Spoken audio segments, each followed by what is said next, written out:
Hey everybody, Dan Anderson here, The Kingdom Way, with today's post to help you to love, live, and lead more like Jesus in your business and in your workplace. Last week we started a 3-series post talking about this question, or answers to this question: how do we move from being unsettled to settled? How do we move from being unsettled to settled? One of the best gifts you can give those you lead is a non-anxious presence, and that's challenging at times when every day you face unsettling circumstances. Last week we talked about the first thing I shared of how to move from unsettled to settled, and that is by choosing holiness over happiness. And today I'd like to talk about this. We must learn how to elevate the altitude of our attitudes. And that comes from the second part of the verse I shared last week from 1 Timothy 6, where Paul challenges his protege to pursue godliness and also to accompany that with contentment, because it's great gain. We're all about gains, aren't we? We want to move the dial forward in every area of our life, and especially our businesses and our leadership areas. So today I'd like to just unpack that a little bit more with you, share a story with you. One of the funnest things, if that's a word, one of the funnest, there you go, how you like that for good grammar. One of the greatest things I experienced last year was going skydiving with my son. It was kind of one of those bucket list items. And man, that was a blast and a true adrenaline rush and a memory that I'll never forget.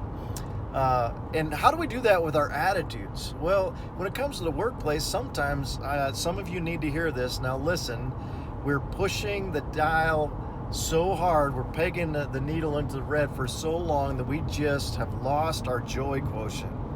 So sometimes to move to greater contentment, like Ecclesiastes and the wisest man who ever lived outside of Jesus said, is to enjoy the fruits of your labor. So sometimes you just need to take a little break and do something really fun that'll elevate the altitude of your attitude. In my case, when I went skydiving, that was literally. Obviously, another way is to just pursue thanks. And there's times at dinner, at the end of the day, I ask my family, what are 3 things that you saw God do today you can give thanks for? That is a game changer. Even if you're facing challenging circumstances and that lead you to be unsettled, it only takes a few moments of just that old song. For those of you remember that are old enough to remember, count your many blessings, name them one by one. We have so many blessings to be thankful for. That's the second thing. Just do something fun, and then pursue thanksgiving. And then just be content with what God has given you today. So often, if you're anything like me, there's times maybe I get stuck in the past, or I'm so much focused on the future, I can't just enjoy the now. Just enjoy the now. And then the last thing is I am a huge proponent of this. I have a list that I give people, and I do this every single morning.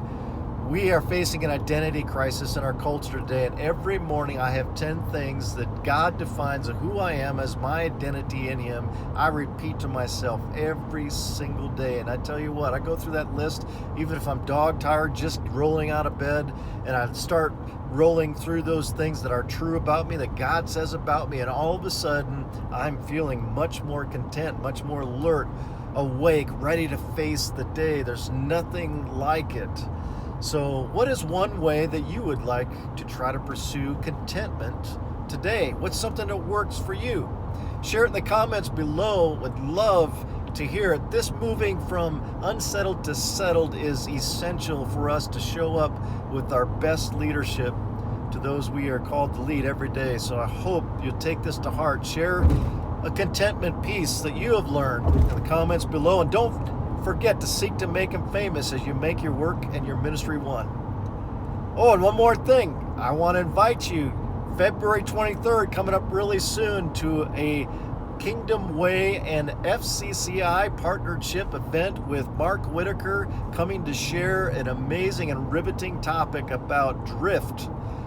How and why leaders lose their way and their why. and how to keep that drift from happening and how to stay on course. Check it out, kingdomwayministries.net, Northern Colorado and Denver, 2 events the same day. We'd love to have you. Lord bless and have a wonderful day.